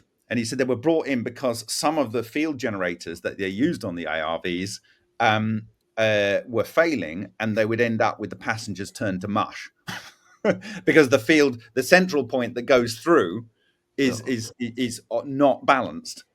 And the way you operate it is very, very simple, and it matches exactly the control method that's described. on each of the 48 capacitor banks, I think you've got 8 individual capacitor plates. And by changing the phase angle on those, you shift the toroidal moment, so you vector in different directions. It's incredibly simple. It completely lines up with what the ancients called the flying disc of the sky gods. So it's like a steering wheel. Then is that what you're saying? Is that we can figure out how to? You've got a phase relationship, and that changes your phase singularity and the flux of the gravity wave through the core of the center, as described by John Archibald Wheeler in the phrase that the section I have in this presentation of him talking. Yeah, can you leave that back? Go back one, Jeremy, to that. So where's the safe zone? It's not in the middle, you said. No, so the safe zone is like where you've got the arrow on the basic paper from Geverblis. In his 1995 paper, it's kind of a roundabout where the 2 loops meet on the top and the arrow comes out. That's basically the safe zone. And the ARV has its rake angle such that it's able to influence the phase relationship on the substructures of the 48 substructures. It's really rather trivial. I said to a particular person who knows John Hutchison very well recently, I think we know how to build a replica of the ARV, and so, you know, and anyone following the work will know implicitly that this is just fairly trivial, and because it creates this separate space-time bubble, you can go in multi-mediums. It doesn't matter whether you're underwater, in the air, or in space. It will travel essentially just as fast. Because in local space-time, you have basically the same flux of relic neutrinos,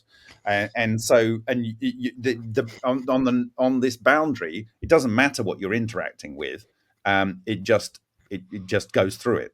It's not important, and so look, you kind of need to, if you look at the ARV, it basically has a diving bell with standard air seals. And so all you need is oxygen, but you don't need anything to go through the atmosphere, because the spun up structure, when these structures will spin up, they will go through, like, you won't see it, then it'll go low frequency red, and then it will go through greens and yellows and blues, and then it'll go to UV, and then it'll disappear. Like, so that's how these things will appear as they're spinning up the non-radiating boundary. Interesting. Yeah, so I mean, it seems like it's really just all about geometry, those chairs are, according to the sacred geometry. It's not approximate. It's exactly there. And that is the only option in this structure. Now, you will have some problems possibly with experiencing time and consciousness. And so the way you get around that is to generate your own relic neutrinos, so you have a local consciousness. It's like having an offline hard drive storing your data. You're not affected. You're not connected to the whole conscious field. But it could very well be for you in that space-time, once you've used up the ether in that local space-time, you start to lose conscious, and you literally not only lose perception of time, everything freezes. So when you see in your so-called disappearing plane thing, let's assume that happened. What it does is, because what is time? It's the relative change of things. What causes a chemical reaction? Well, it's an interaction between electrons, between something being oxidized and not yet oxidized. Well, if you change the way an electron can behave, you stop the chemical reaction instantly, right? And that's exactly what happens inside this structure. So when you put this structure, as it's changing that epsilon zero, the ability of the electrons to do a chemical reaction stop. And that goes for a signal going in your brain, producing toroidal moments in your brain, and a signal that's causing your heart to move. But you don't die. Time just freezes. I think Einstein would argue, though, we just have a different frame of reference at that point, right? Unless those systems are the time is progressing very, very slowly, and to you, perceptively, it's not moving at all. So basically, it doesn't actually matter with this technology whether it takes you 10 trillion years to get to the other side of the universe, or you get there in 5 milliseconds. Because for you have one blink of an eye, and it's effectively you've teleported. The rest of the, Sol might have gone into a supernova by then, or a red giant. Doesn't matter. For you, you've literally done a blink of an eye. So it doesn't matter whether you're going fast or slow. The time will stop for you. Yeah. The scary part, though, is there'd still be a time dilation effect on the outside, though, right? So you're going to show up in the future. Normal time travels relative to the local time based on the gravitational flux of the relic neutrino condensate through the matter. So you basically, like, let's say if you were using this technology on Earth, you could go into this device and sit in there for 20 years and come out and you wouldn't be any older. Yeah. But everybody you knew would be 20 years older. That's the downside, right? Everyone That's you always the knew downside. have aged. They would have progressed through with time at 20 years. So this is weird because it reminds me of the whole Nazi bell and it was called originally Project Kronos, I believe, which is time. Oh, well, I didn't know that, but of course that's why Project you could Kronos, park people in there. They could live forever. Effectively, they'd have the same normal lifetime. So Hitler could be I inside was of a going to say, bell. is he still alive somewhere? Yeah. Didn't Guys, they we gotta go his find body Hitler. or something? I don't know. Is that verified or not? I don't know. Jeez. It's not like we had DNA testing back then, or maybe we did. But it's crazy. You mentioned the perovskites. It says that one of the perovskites was barium titanate, which we know was written on the board in the 1950s by the Bonson Labs experiments with Thomas Townsend Brown. I didn't know that, but I rest my case. So they were into this stuff back then. A number of people visited that lab and that archival footage, including Bryce and Cecil Dewitt, who were they were the team that ran the secret Chapel Hill anti-gravity conference for the government, where Richard Feynman attended under the pseudonym Mr. Smith. Sorry, hold it, stop there. Magnetohydrodynamics, vortex, anti-vortex under the center with a flux going through the center. That's exactly the structure I've derived from physical experiment. Literally on that image that you see there, I've not seen before. What is that image? That is... Oh, we need to Google that. What is that from? I think that's actually from Brown. It's actually Thomas Townsend Brown's. Oh, I rest my Thomas case. Townsend Brown. I don't need to see anymore. So Bob's ready to go deliberate. The jury's ready. Yeah, I think we're long past that. It's real. We've decided. Dean Rickles did a great history, and he also did an awesome interview with Lewis Witten, who worked on. He was part of another gravity group that was trying to researching all this amazing stuff. It goes into the whole history. He's of course the father of Ed Witten, who's one of the founders of string theory and a giant and considered a god feared by many, like including Eric Weinstein. Said there's one of the few people in physics that I fear, and that's Ed Witten. So yeah, Lewis Witten. Check out this guy is the guy that did what you just showed on the other presentation or whatever it was you just had up. Yeah. This is the guy that Dean Rickles. He was there behind the scenes and wrote this whole paper about the history of this conference, which was basically classified and not well talked about. To me, we're chewing the fat over something that's obviously implicitly true. Right. And it should be obvious to anyone. I've just seen that image for the first time, and it's literally saying magnetohydrodynamics, and it's literally got exactly the vortex, antex, vortex with the flux loop thing going through the center. There you go. There, done. Yeah, That's exactly what I show multiple times in my presentation. Ballistic electrode, incandescent cathode, the circulator pump that circulates this ion plasma around this toroid. You know what that is? It's charge separation with hydrodynamic shear or magnetohydrodynamic shear. Literally, I specifically say magnetohydrodynamic shear, right? And there you go. Everything is on that page. Who made that presentation? Is that you or what? I put this presentation together. Right. I've shared this a lot on Twitter and other places. This is my summary of basically I put everything in here that I find that I link stuff together. I'm gonna actually try to butcher your presentation if you don't mind. Oh well, it's free to use with credit, of course. But this is great. Yeah, I'm gonna definitely. I'm gonna link back to the source. I'm very careful and good about that because it's always important. You just show people, I got this from legitimate scientists working on legitimate experiments. There you go. Hold on. Go up to the slide above. The one that you just had. Yeah. That one. Magnetohydrodynamic vortex there. That is it. That's what they've got their space shot based on. Right. It's these geometries which there's only one solution in the universe, and it's literally in your face. Yeah. Yeah, it is. Like if you want the answer to how to do anti-gravity, or I would call it propulsion, it's in your face. Everyone has a perfect manifestation of this in their face. Yeah. Okay. So do this. This was great. Lewis Whitten, oral history. He was interviewed by Dean Rickles and Donald Salisbury. This is great.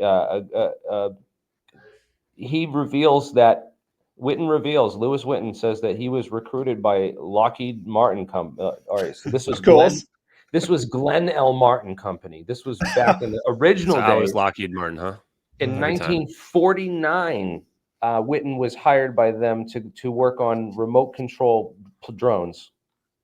In 1940, like 47, 49. So like when Roswell was happening, this guy was working for Glenn Martin Company. Well, Nikola Tesla himself had made remote control, like boats, submarines, all sorts of stuff.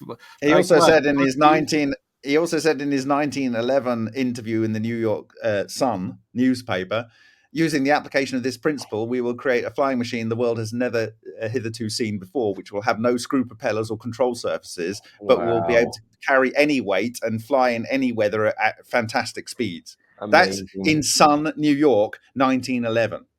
Damn. Guys, if you just tuned in, we're here with Bob Greenyer. He's from the Martin Fleischmann Memorial Project on YouTube. I'm, of course, the alien scientist here on YouTube. We're here with BurnEye, the crypto alchemist, and, of course, Ashton Forbes.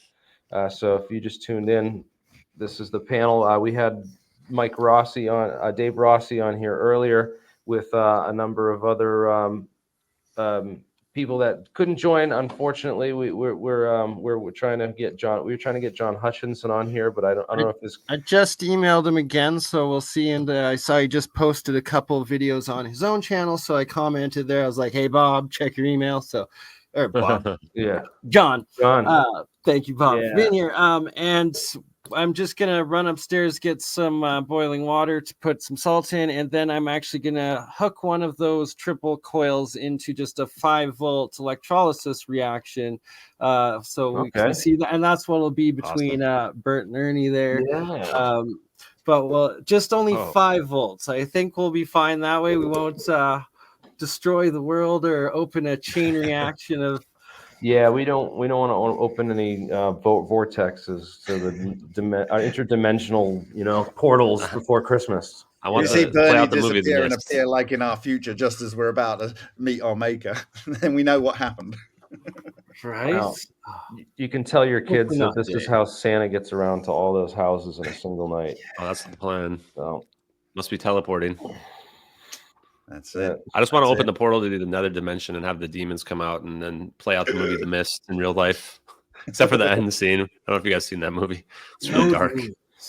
But you bring that up, though. There's always the rumors of like the demons in the red, in this infrared, and then like the aura and like in the ultraviolet sort of thing. But then it's like the human visible light spectrum is literally infrared, from infrared to ultraviolet. And then you have like 97% of the rest of the EM wave out there, light wave out there. And then Jack Sarfati talking of the red-blue shift. Bob, can I get and him saying that had to do with warp and stuff? Do you have an opinion on the red-blue and what the red-blue shift is in regards to any of this, Bob? Or so what I can say is, if you go to the 2018 Sochi presentation by the guy that leads the cold nuclear transmutation and ball lightning weekly meetings and at semi-annual conferences, Zatalepin, he talks on the physics of rotational bodies or something. It's on the MFMP's website. So if you type in rotational bodies and Zatalepin, it shows that in both natural ball lightning and in artificially synthesized ball lightning, it's spinning so fast you get a red shift on one side and a blue shift on the other. Right, just so like we saw in Ashton's videos there, right? And it was forming that yin yang. I think. Okay. Like no, well, I mean, the structure that I see in is the same thing as the Aalto, Finland University spin orientation in the synthesis of a topological monopole, right? And so the difference you change, it's actually like a mushroom cap. And that is when the spin inversion occurs after the monopole in the center of the overall topological monopole. And if you did a slice through that, it would be the Finnish Ukonofsara, the Thor's hammer. And that's the bit that does the changing, in my view, of epsilon zero, the space-time dielectric metric. Okay, so that does the magic, and that's what you would always have at the front of the structure. And there's a gravitational beam that goes all the way through, because the relic neutrinos, they can be interacted with by gravity, and they, according to Bob McElrath of CERN Theory Group in 2010, they are the model of gravity that is supported by the standard model, right? So the relic neutrinos go through, but because they can be pulled through and anti-pulled through, depending on the spin, they can go through, whereas the ordinary matter and the baryonic matter and the electrons get trapped at the phase singularity. Okay, so that is where the core, magnetic core of the monopole is. And so this gravitational beam that goes through, on which they are traveling but also propelling themselves, when you're doing that, making the plane disappear, it doesn't matter which orientation they're in.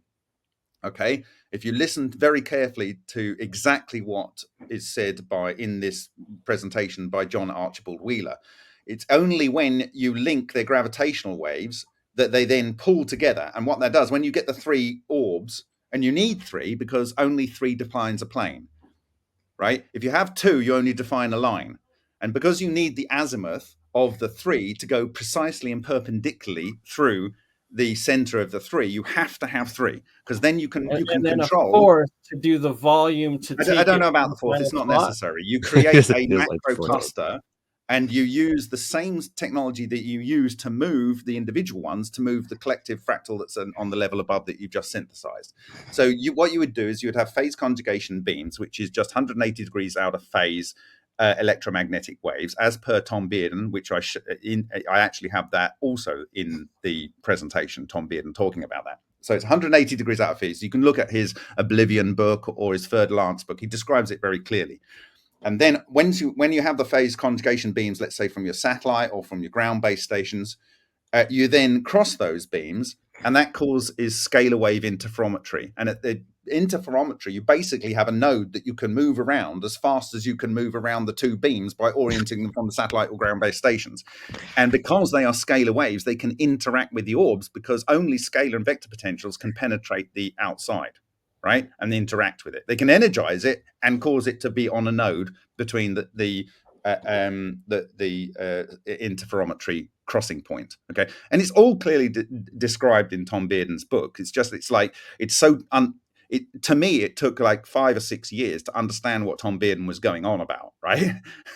And he'd been writing this since the 1980s, right? But I only got the book, I think, when did I first get a Tom Bearden book? It was in mid-2017. Someone said, this sort of stuff looks a bit like what Tom Bearden's talking about. I go, who's Tom Bearden? So, yeah, so that's what you need. And then if you listen to what John Archibald Wheeler says, is you need to get those to, when you've got the azimuth going through the center of the body of the plane, and it's directly perpendicular to the plane that's described by the three tors, you then need to arrange the tors so the gravitational waves link up, and that will create a new gravitational vector through the center of the plane.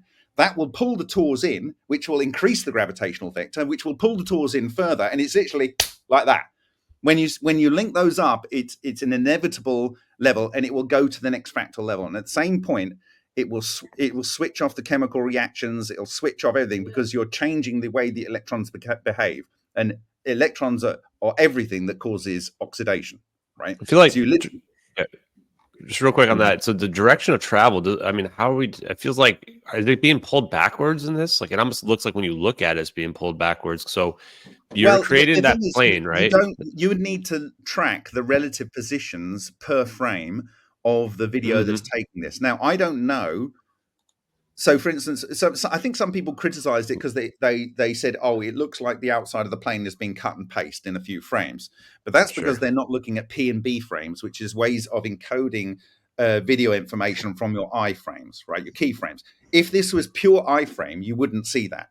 But when a P and B frame is, they look at either the previous frame and look at things that change and only change the things that change, right? And I think the P frames do a predictive between the two and look forward to the next iframe, and estimate where it needs to change. So you need to understand video encoding to deal with some of the more how should we put this, less informed understanding of encoding information. And I'm not now, really concerned about the description, debunkers because they're not going to believe no matter well, what I had anyway, a history right? of doing video editing and video encoding and trying The with science part is the very... part I'm interested in, though. Because so, like, Okay, what you just so- described there, I have a quick side question before you move on to the next part, on. right? Is so first of all, I want to know: do you think the orbs are then attracted to one another? Because it seems like the first orb, like, it looks for So it, and then the other ones are like just sucking right onto it. Listen, what happened. Well, listen exactly what is said by Perfect John Archer. triangle they keep Yes, the it's a whole time. perfect 120-degree triangle too. Of course, it will be, because that's how you. If you look at some of the, some of the structures that we physically see in our experiments, they equidistantly space themselves out. There is a triangular hole in the Mars cavitation structure, with a sphere in each of the center where the corners are. Like, this is a vortex structure, but it's actually got a triangular hole cut into the steel, right? Mm-hmm. And we also have a triangular structure and a four structure and a 2 structure and a 5 structure and a 6 structure and an 8 structure. And they always equidistantly, because these structures, they repel each other and attract each other, right? So they're automatically self-organizing. So when you get one in there, it doesn't really know where to go, because it has to be complexly controlled. So the satellite will be tracking the plane, which is easy to do. This was invented a very long time ago. You know exactly its vector of travel. And then you bring in your structure, and you're basically seeking to get within the operating distance of the traveling device, right? Yeah. And then what you need to do is bring in the next one. And when the next one comes in, they will start to influence each other. So you've got a little bit more complexity to work out. When you get the third, they basically snap into position, right, based on their field of attraction. And you can see this in our experiments. When you see these things traveling through the plasma chamber, they don't influence each other at all. And in fact, there's one beautiful experiment we've got. If you go and look at extreme interactions, we have a discharge going through the chamber, and one structure comes out. It then goes anti the magnetic field, hits the cathode, which is the metal on the bottom. It then comes around the opposite direction, and as it's orbiting around the electric discharge, another one comes out, and it then starts orbiting around the original one. And then another one comes out, and you have 3 of them orbiting around their center of mass. Exactly what you see here, we've physically done an experiment before I ever saw this video, right? And these are these structures, okay? It's not in this presentation, Jeremy. It's in it's extreme interactions. You can go and find it on my blog. But anyway, sorry, you've muted yourself, Jeremy. Sorry. In the presentation, though, you show 48, and this one it's more simplified with like 2 or 3 or 4. 2 is the minimum, because you can't link a gravitational wave if you don't have one pointing in the other direction. So the first ability that you can make the next fractal up is to have 2, right? So if you go to the previous slide, you can see the top left example is one of these structures manifesting. And when you have 2 or 3, it produces a Paisley, which is a particular vortex ratio spiral that goes into the center. We see these in Hutchison samples as well. You see the 3-order structure there still actually has a Paisley. Okay, it has this vortex like quote mark, right? Now, hole in the middle. Go back to the 4-order one. The 4-order one down there. Right now, on the left, you see the non-radiating boundary, the spherical structure in which there is no electromagnetic waves propagating. Now imagine that, and I've actually got this. I've actually got it on my laptop right now, and it's going to be my next presentation. But if you can imagine that overall structure is the same as each of the 4 structures in the structure you see on the right, they would have their own non-radiating boundary. And what happens is if you go back to the previous slide, when you have 3, the non-radiating boundary does not interact with each other, so you still get the Paisley. But when you get 4, the swastika or the salvastika, depending on it, whether it's making or destroying, right? The destruction zone on the fractal overall top level goes inside the non-radiating boundary of the subtor. And so you end up with a freaking square hole. And that is the first one that you don't end up with this vortex structure going in. It's still got a vortex, but it's contained because one feeds the next one. But you do not need that level to implement this technology. You only need 3. And you need 3 because you can't work out the normal of a plane from two structures. You need 3. It's the minimum to be able to effectively deploy this technology, right? So deploying the technology in those orbs, are those orbs physical craft No. or objects, or No. are they satellite they're not. projections? No, they're not. They're just the same as ball lightning. They're like ball lightning, EVO. Yeah, and they have a gravitational wave that travels through the center. And you look at John They Archibald project? Wheeler. Are those? Can you project those from Yes. like remotely? You can generate them, you project them, and then you control them exactly as I've described, in my opinion, which is you produce scalar waves from phase conjugation of 180 degrees out of phase electromagnetic waves. And that can be a traveling of waves. So you can push and pull it forward and back. But because it might want to skip off that beam line, you then have two or more crossing the beams. And the crossing of the beams allows you to have interferometry. And that allows you to precisely locate the core. And because it's scalar waves, it can penetrate into the toroidal moment structure.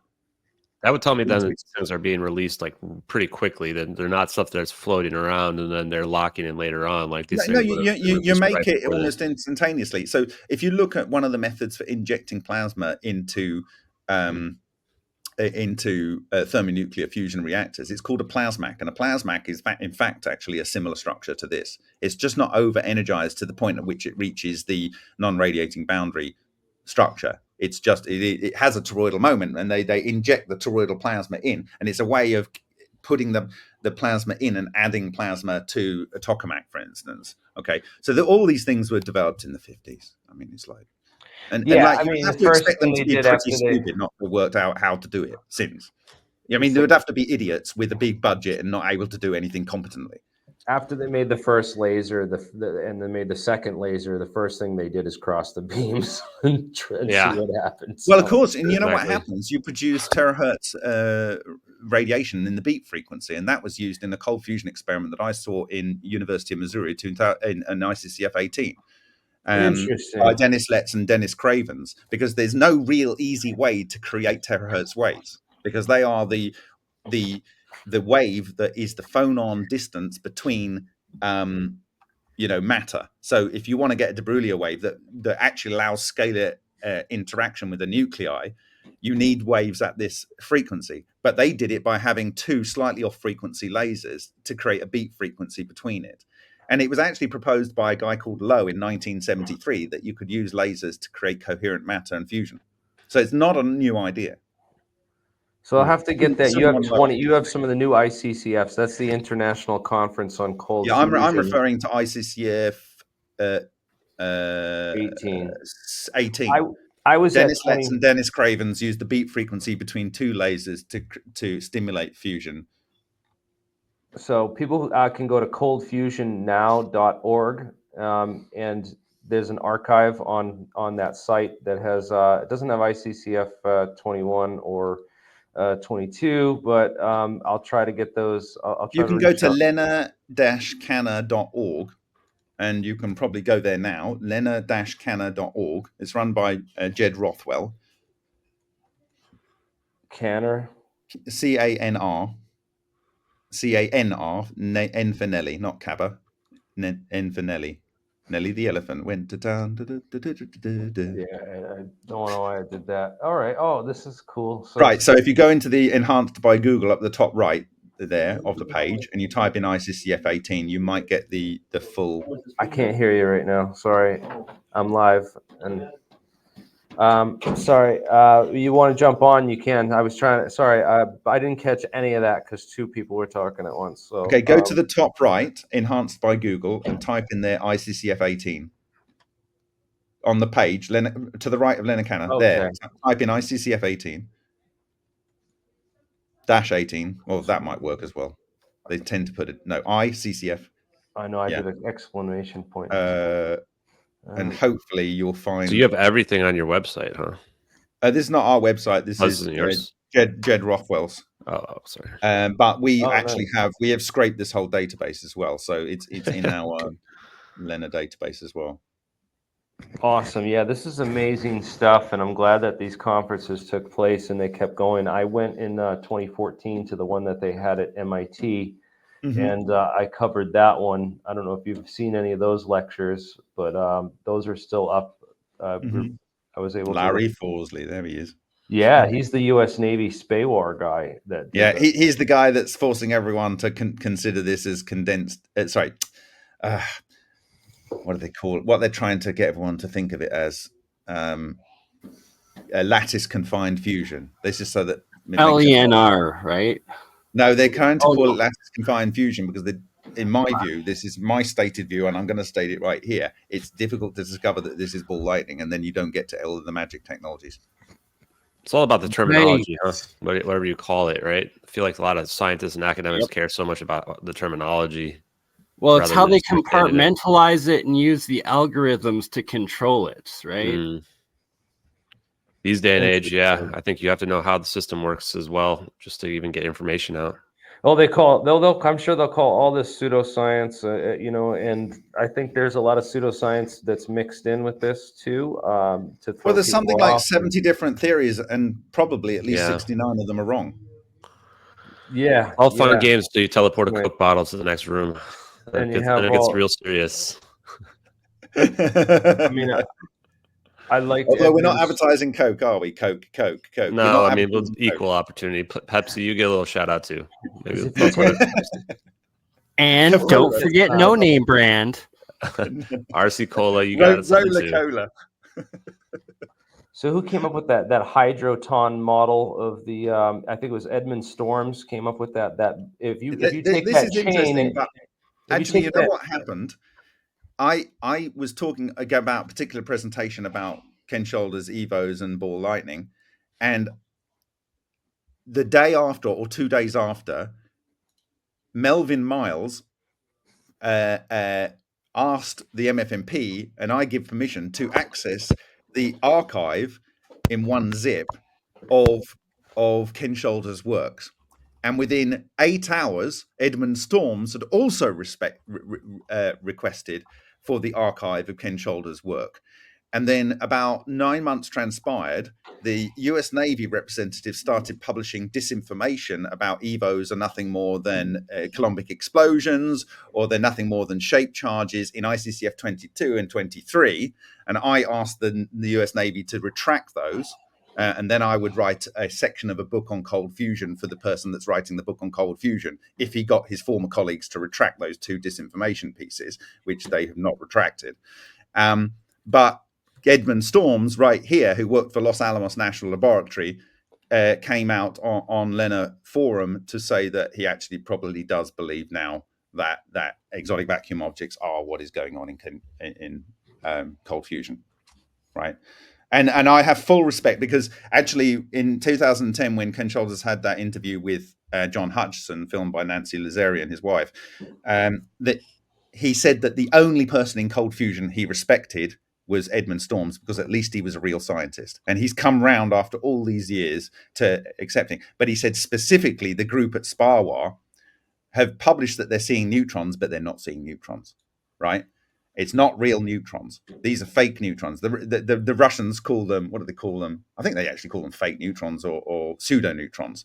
But they are these clusters that can act a bit like neutrons, and they can produce triple tracks in CR39 detectors, and they can fool a boron 10 detector. But you know what? They do not use indium or gold activation in the NASA work, and they do not use bubble detectors. And these are the only types of detections for neutrons that are reliable and can't be fooled electrodynamically by these clusters, which was identified in 1995 by Matsumoto and told to the cold fusion community.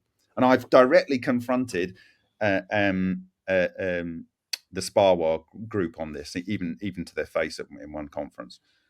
They don't want to hear it, because Ken Shoulders says they published along a line, and because all their historical publishing is saying we saw neutrons, they have to keep going, and they've got patents, and they have to keep going in this line, because if they suddenly admit, like Edmund Storms has come out with the courage to say it probably is a natural phenomena like ball lightning, which is the exotic vacuum objects, and they have to basically rubbish all of their patents. And I know, sadly, Pam Mosier Boss, who worked with Larry Forsley, they fought for years to get the patent through on the US Patent Office. Years and years. I sat down with her, and actually in ICCF 18 in that room there, for years, and not that room, a different room actually. No, it was a different room. This is that's 14, is it? You weren't there. Yeah. Anyway, for years, and I sat down with her, and she walked through all of the struggles that you have. You got the triple tracks there, actually. I see there on that above. There you go. That's the triple tracks there.